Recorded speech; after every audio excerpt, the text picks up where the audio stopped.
Bonjour tout le monde, dans cette vidéo, on va résoudre la forme indéterminée infini sur infini. Alors dans cette vidéo, on va couvrir d'abord pourquoi c'est une forme indéterminée, quel résultat on trouve quand on arrive à une valeur fixe et quelques exemples pour se pratiquer. Donc premièrement, pourquoi infini sur infini est une forme indéterminée? Tout simplement parce que on ne sait pas quelle valeur de y ça c'est égal. En fait, on peut pas donner une valeur fixe. On peut pas dire que c'est égal à 8 ou à 1 par exemple, en se disant que l'infini c'est égal à l'infini, donc c'est forcément 1. Parce qu'essentiellement, l'infini, dans le cadre de cette division-là, infini sur infini, on peut pas dire que l'infini au numérateur est nécessairement égal à l'infini au dénominateur. Ça se peut que l'infini au numérateur soit beaucoup plus grand que l'infini au dénominateur, ou vice-versa, que l'infini au numérateur est vraiment plus petit que l'infini au dénominateur. Donc essentiellement, c'est une forme indéterminée parce qu'on ne peut pas euh, donner de valeur fixe à ce résultat-là. Donc c'est pour ça qu'il faut travailler la limite pour arriver à prouver qu'en fait c'est égal à un résultat y, y quelconque. Par exemple 8, 9, 10, 2 tiers, peu importe. Mais il faut travailler la limite pour arriver à ce résultat-là. On ne peut pas juste se fier à infini sur infini. Le résultat qu'on trouve dans ce genre de limite-là, essentiellement, c'est qu'on les obtient quand on a x qui tend vers l'infini. Ou on peut l'obtenir de d'autres façons. On peut se dire que x tend vers 0, mais qu'on a une division peu bizarre, puis on arrive à 0 à infini sur infini. Mais essentiellement, quand x tend vers l'infini, c'est les exemples qu'on va couvrir, c'est quand x tend vers l'infini uniquement, on a ce qu'on appelle une asymptote horizontale si on arrive à un résultat fixe. Et on l'a vu dans les vidéos précédentes, quand x tend vers l'infini ou moins l'infini et que la limite de la fonction tend vers une valeur fixe de y, ben on peut dire que c'est une asymptote horizontale, donc essentiellement que ça ressemble à quelque chose comme ça. Genre. Il y a l'asymptote horizontale qui est là. À ne pas confondre avec une asymptote verticale, où c'est x qui tend vers un nombre fixe, mais qu'on a une division par 0 dans la fonction. On doit trouver la limite de x qui tend vers l'infini pour la fonction 2x au carré plus 7x moins 5 divisé par 3x au carré plus 2x moins 1. Donc la première chose à faire, comme dans toutes les limites, c'est juste d'évaluer la fonction quand x égale l'infini et de voir qu'est-ce qu'on obtient. Donc on va obtenir que 2 fois l'infini au carré plus 7 fois l'infini moins 5 divisé par 3 fois l'infini au carré plus 2 fois l'infini moins 1. Donc au numérateur, on va obtenir en gros 2 fois l'infini au carré, ça va donner l'infini. L'infini au carré, ça donne l'infini. Plus 7 fois l'infini, ça donne aussi l'infini. Donc on va obtenir l'infini plus l'infini moins 5, ce qui va donner l'infini. Évidemment, c'est pas 2 fois 2 infini ou quelconque constante à côté de l'infini, on va juste dire que c'est l'infini, par simplicité, c'est un gros nombre. Euh, Au numérateur, c'est la même chose, 3 fois l'infini au carré, ça donne l'infini, plus 2 fois l'infini, ça donne l'infini. Moins 1. Donc ça va donner l'infini. Alors on a une forme indéterminée, infini sur infini. Et maintenant, qu'est-ce qu'il faut faire? C'est d'utiliser diverses techniques pour arriver à un résultat qui n'est pas une forme indéterminée essentiellement, qui est un nombre. Généralement, la façon qui marche tout le temps quand on a l'infini sur l'infini et qu'on a des polynômes au numérateur et au dénominateur, c'est de factoriser un maximum le numérateur et le dénominateur. Alors, il faut aller partie par partie. Donc, il faut commencer par le numérateur et ensuite aller au dénominateur. Et les traiter indépendamment et à la fin, factoriser ce qu'on peut factoriser. Donc, la factorisation, comment elle marche dans ce contexte-là, c'est d'enlever, de factoriser le plus haut degré de variables qu'on a dans la section que l'on traite. Dans ce cas-ci, on va se concentrer sur le numérateur. On va se poser la question, c'est quoi le plus haut degré au numérateur dans ce cas-ci? Le plus haut degré dans ce numérateur, c'est x au carré, qui est degré 2.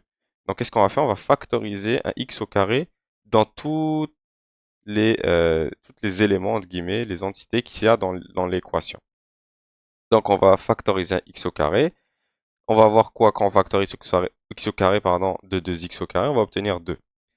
Qu'est-ce qu'on obtient quand on factorise x au carré de 7 fois x? C'est comme si tu faisais 7x divisé par x au carré. C'est littéralement ce que tu es en train de faire.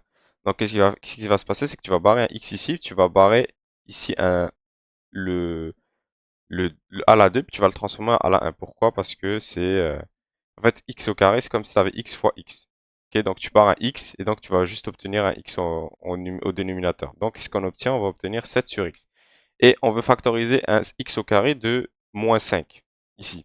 Qu'est-ce qu'on va obtenir? On va obtenir moins 5 sur x au carré. Très bien. Et on va faire la même chose au dénominateur.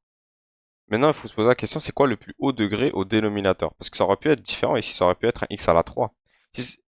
Dans ce cas-ci, c'est un x au carré, donc c'est pratique. Donc qu'est-ce qu'on va faire? On va enlever un x au carré. Mais si c'était un x à la 3, le plus haut degré au dénominateur, on va sortir un x à la 3. Et on va voir des exemples plus tard qui mélangent un peu les degrés. Donc en factorisant x au carré, on va obtenir donc 3 plus 2 sur x moins 1 sur x au carré. Maintenant, qu'est-ce qu'on va faire? On va barrer les x au carré qu'on a, parce qu'on peut le faire, et on va se retrouver avec juste une somme de, de termes au numérateur et au dénominateur. Donc on aura 3 plus 2 sur x moins 1 sur x au carré. Maintenant, qu'est-ce qu'on fait? La deuxième étape, c'est d'évaluer maintenant quand x tend vers l'infini. Pourquoi? Parce que on a tous nos x sont au dénominateur. Et on sait que n'importe quel nombre constant qui se fait diviser par l'infini, ça va donner 0. Donc c'est pratique. Pourquoi? Parce que qu'est-ce qu'on va faire si on évalue maintenant quand x tend vers l'infini? On va obtenir en gros que ça c'est égal à la limite, quand x tend vers l'infini, de 2 plus 7 sur l'infini moins 5 sur l'infini au carré sur 3 plus 2 sur l'infini moins 1 sur l'infini au carré. Et ça va donner 2 plus 0, 2 plus 0 plus 0 sur 3 plus 0 plus 0. Et ça va donner 2 tiers. Donc, quand x tend vers l'infini pour la fonction, pour cette fonction-là, on a que y tend vers 2 tiers. Donc, on a une asymptote horizontale. Et d'ailleurs, voici le graphe de la fonction qui est juste ici. Donc, 2 tiers, c'est à peu près ici. Et on voit que vers l'infini, c'est par la droite de manière indéterminée. C'est-à-dire que ça va juste augmenter, augmenter, augmenter. Mais on voit que la fonction, effectivement, tend vers cette valeur qui est 2 tiers. Donc pour ce troisième exemple, on va résoudre la limite quand x tend vers moins l'infini de la fonction pour la fonction 3x cube plus 6 racine de x plus 7 divisé par 2x cube plus 2x carré et plus 3. Donc la première chose à faire, c'est tout simplement d'évaluer quand la limite tend vers moins l'infini et de voir ce qui se passe. Donc on va avoir 3 fois moins l'infini au cube plus 6 fois racine de moins l'infini plus 7 divisé par 2 fois moins l'infini au cube plus 2 fois moins l'infini au carré plus 3. Donc, je ne sais pas si vous l'avez remarqué, mais il y a un problème dans cette division-là. En fait, dans cette évaluation-là de x quand il tend vers moins l'infini. Le problème, c'est qu'on a une racine ici, une racine carrée, et on évalue moins l'infini dedans. Ça veut dire qu'on évalue un nombre négatif dans une racine. Et on sait que on ne peut pas faire ça. On n'a pas, c'est interdit en mathématiques entre guillemets, mais on peut pas le faire pour des nombres réels. Et dans ce cas-ci, on travaille avec des nombres réels. Donc, qu'est-ce qu'on peut dire? C'est que là maintenant, avant de commencer à factoriser, à se dire ok, j'ai juste des polynômes, donc je peux diviser, je peux factoriser et ensuite barrer des termes. Il faut se poser la question, c'est est-ce que de base, la limite peut exister dans ce contexte-là? La réponse est non. La réponse n'existe, la limite n'existe même pas. Pourquoi? Parce que il n'y a pas de point il n'y a pas de point négatif dans cette fonction-là parce qu'il y a une racine ici. X ne peut pas être négatif pour cette fonction-là. Donc, j'ai choisi cet exemple précisément. C'est, il faut se poser des questions avant de commencer à factoriser puis travailler la limite en espérant pouvoir barrer une certaine forme indéterminée. Parce que de base, ça se peut que la limite n'existe même pas juste à cause du domaine de la fonction. Et dans ce cas-ci, on va juste dire que la limite n'existe pas. Pourquoi? Parce que le domaine de la fonction, c'est bon, c'est soit ouvert, soit fermé. Attends, ouvert oui, c'est fermé ici. Ici, à l'infini. OK? Ça, c'est le domaine de la fonction. Et moins l'infini, il n'y a pas de point négatif pour cette fonction-là parce qu'on a une racine carrée. Et d'ailleurs, voici la fonction à quoi elle ressemble. Il n'y a pas de point ici. OK? Il n'y en a pas. La fonction, elle commence ici, puis elle suit son terme. Si on aurait dit trouve quand x tend vers l'infini, là, effectivement, on peut trouver la limite. Pourquoi? Parce que la racine carrée ne pose pas de problème. Et d'ailleurs, la limite, elle est égale à 3 sur 2. Vous pouvez la trouver vous-même. C'est un exercice pour vous. Donc pour ce dernier exemple, on va résoudre la limite de x qui tend vers moins l'infini pour la fonction x à la 4 plus racine de x à la 6 plus 2x divisé par x à la 5 plus 7. Donc je sais que dans l'exemple précédent, on a vu que quand il y a une racine et qu'on a x qui tend vers moins l'infini, ça peut causer problème. Essentiellement, ça peut même rendre la limite inexistante. Mais est-ce que c'est toujours le cas?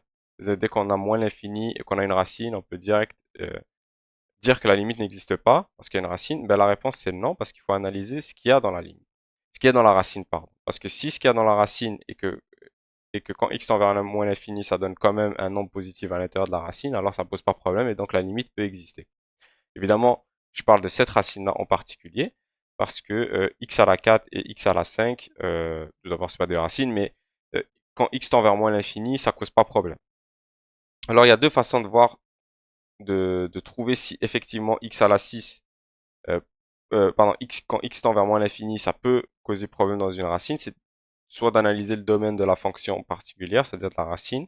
Ce qu'il y a là, par exemple, nous, on voudrait analyser ce qu'il y a dans pour la fonction racine carrée de x à la 6 plus 2x et de voir si le domaine, quand x tend vers moins l'infini, ça peut causer problème. Ou sinon, c'est de se dire que vu que x à la 6 est beaucoup plus grand que 2x, peu importe, c'est pas peu importe les nombres, mais pour des nombres très gros, x à la 6 va être beaucoup plus grand que 2x, et on sait que x à la 6, ça va toujours donner un nombre positif. Pourquoi? Parce que c'est une puissance paire, c'est-à-dire que même si la base elle est négative, ça va quand même donner un nombre positif. C'est-à-dire, vous pouvez le tester. Exemple, faites moins 2 à la 6, ça va donner 2 à la 6. Et plus 2x, 2x, oui, va être négatif si x il est négatif, mais va jamais être plus grand que x à la 6. Pour des nombres très grands, évidemment, pour les nombres entre 0 et 1, et vous trouvez la racine sixième peut-être que de 2, ça peut causer problème, mais dans ce cas-ci, vu qu'on travaille avec moins l'infini, on sait que c'est un très gros nombre, petit, mais très gros nombre quand même. Donc ça va pas poser problème. Donc on va opter pour la deuxième méthode. La première méthode, si vous voulez la faire, c'est de trouver tout simplement le domaine de cette fonction-là. Et j'ai trouvé que le domaine de cette fonction-là, c'était égal à cela. Et on voit que moins l'infini ne cause pas problème dans cette racine. Donc maintenant, ce qu'il faut faire, comme d'habitude, c'est d'évaluer quand x tend vers moins l'infini. Ok? Et donc, premièrement, on va trouver que on va mettre moins l'infini dans chaque endroit où on a x. Donc, moins l'infini à la 4, c'est ça qu'on va avoir, ça va être égal à l'infini, parce que c'est un nombre négatif qu'on multiplie d'une manière paire, donc ça va nous donner un nombre positif, et vu que c'est l'infini qu'on multiplie, ça va nous donner un très gros nombre, donc l'infini. Donc, l'infini, plus racine de moins l'infini à la 6, ça va donner l'infini aussi, moins 2 fois l'infini, en fait, plus 2 fois moins l'infini, ça va donner moins l'infini. Ok. Divisé par x à la 5 plus 7 qui va donner moins l'infini parce que c'est moins l'infini à la 5. Et plus 7, ça va rien changer, donc ça va rester moins l'infini. Alors j'aimerais juste pointer qu'on n'a pas traité cette forme indéterminée. Parce que l'infini moins l'infini, c'est une forme indéterminée. Donc dans ce cas-ci, on aurait une forme indéterminée dans une autre forme indéterminée. Mais on va faire une petite astuce pour juste éliminer cette forme indéterminée là rapidement. Parce que c'est le cadre d'une autre vidéo euh, où on va la traiter plus en profondeur. Mais dans ce cas-ci, on peut l'esquiver assez facilement en juste factorisant un x. Ça veut dire qu'on va transformer cette limite-là. Racine de x fois x à la 5 plus 2. Très bien. Divisé par x à la 5 plus 7. Donc j'ai réécrit ça euh, comme ça. Ok, juste factoriser un x, il n'y a aucun problème. Donc maintenant, on va réévaluer quand x tend vers moins l'infini, ok?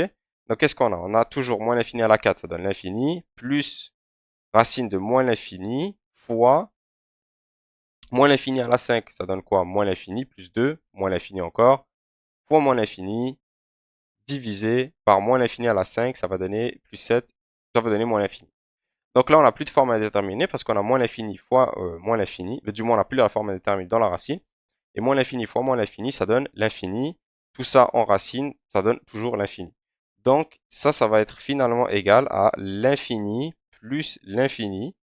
Bon, on va le faire en plus lent, la racine de l'infini, c'est ça qu'on va obtenir. Et ensuite, racine de l'infini, c'est égal à l'infini. Très bien, divisé par moins l'infini. Et ça va être égal à l'infini sur moins l'infini. Alors, c'est une forme indéterminée. Je sais que c'est pas l'infini sur l'infini, mais ça reste quand même la même chose. Ok, c'est l'infini qui divise l'infini, même si l'infini il est négatif dans le numérateur ou dénominateur, ça change rien. C'est une forme indéterminée et c'est de la même façon qu'on la traite tout le temps. Comme on a vu, si on a une division de polynôme, on factorise au maximum et on en barre des termes et on réévalue. Très bien, maintenant qu'on sait qu'on a une forme indéterminée et qu'on a une division de polynôme, tout ce qu'il nous reste à faire, c'est de factoriser. Donc on avait commencé le numéro avec cette limite-là. Très bien. Maintenant, j'ai dit il faut factoriser.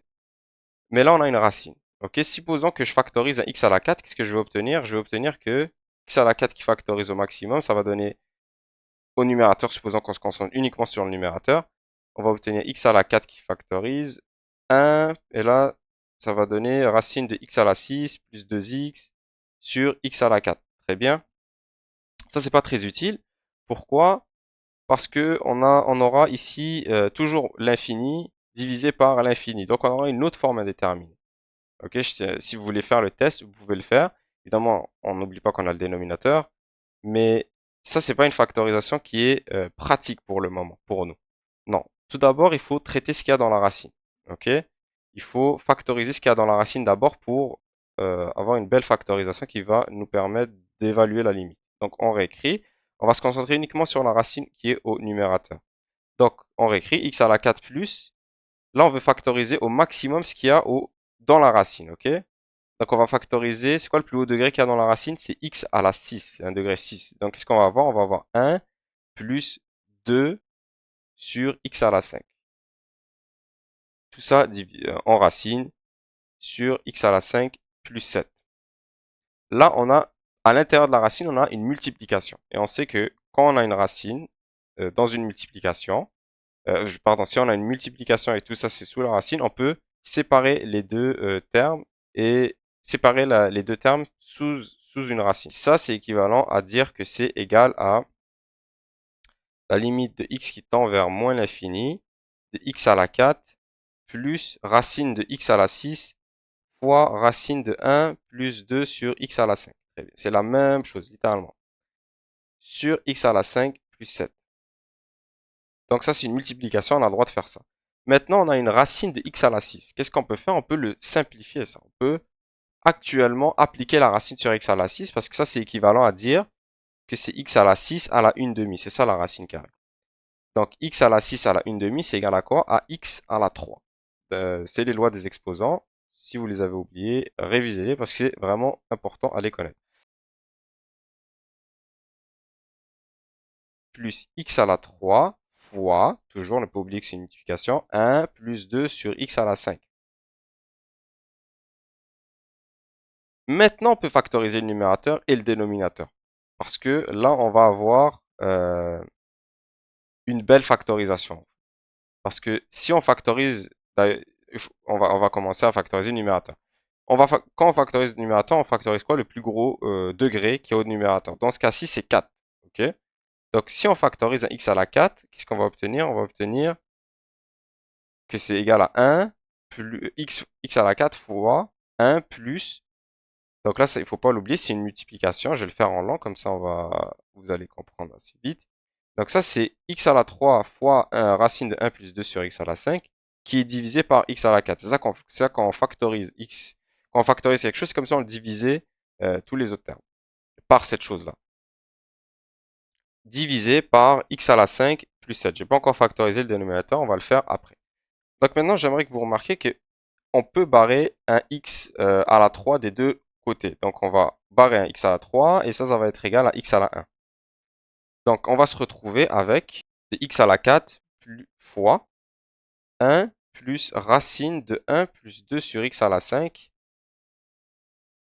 sur x. Pas oublier, sur x. Tout ça divisé par x à la 5 plus 7.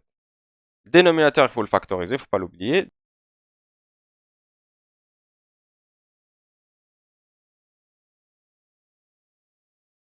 Tout ça divisé par x à la 5 fois 1 plus 7 sur x à la 5. Parce qu'on a factorisé le plus haut degré qui est au dénominateur et c'est un degré 5. Maintenant, on peut barrer encore des termes. On peut barrer un x à la 4 des deux côtés, du numérateur et du dénominateur. Qu'est-ce qu'on va obtenir? On va obtenir? Donc, on va barrer un x à la 4. On va barrer 4 puissance ici. Donc, ça va nous donner 1. Et ça, c'est égal à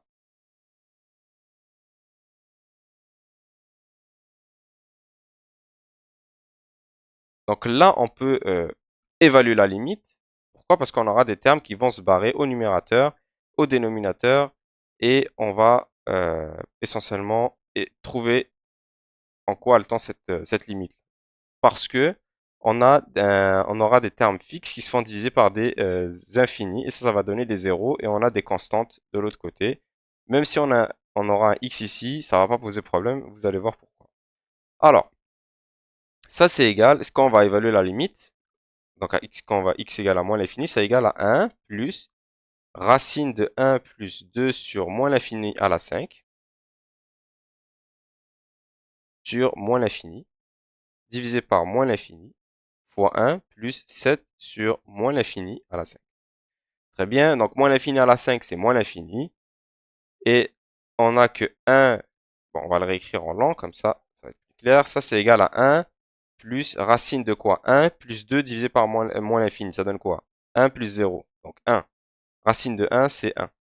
Tout ça divisé par moins l'infini, très bien. Ça donne 0. Donc on aura 1 plus 0 et 1 moins l'infini fois 1 plus 7 divisé par moins l'infini, ça donne combien? 7 divisé par moins l'infini, ça donne 0 aussi. Donc 0, ça c'est égal à 1 et ça c'est égal à moins l'infini. Donc on aura 1 sur moins l'infini qui est égal à 0 moins qui est égal à 0. Alors les 0 moins, ça nous dit juste que ça tend par en bas. Et le 0, ça nous dit qu'on a une asymptote horizontale à y est égal à 0 quand x tend vers moins l'infini. Et le graphe de cette fonction-là, d'ailleurs, il est là. Et on voit effectivement que la limite tend vers y est égal à 0 quand x tend vers moins l'infini par en bas, parce qu'on a 0 moins. Donc voilà, c'est la fin de la vidéo et je vous souhaite une belle journée.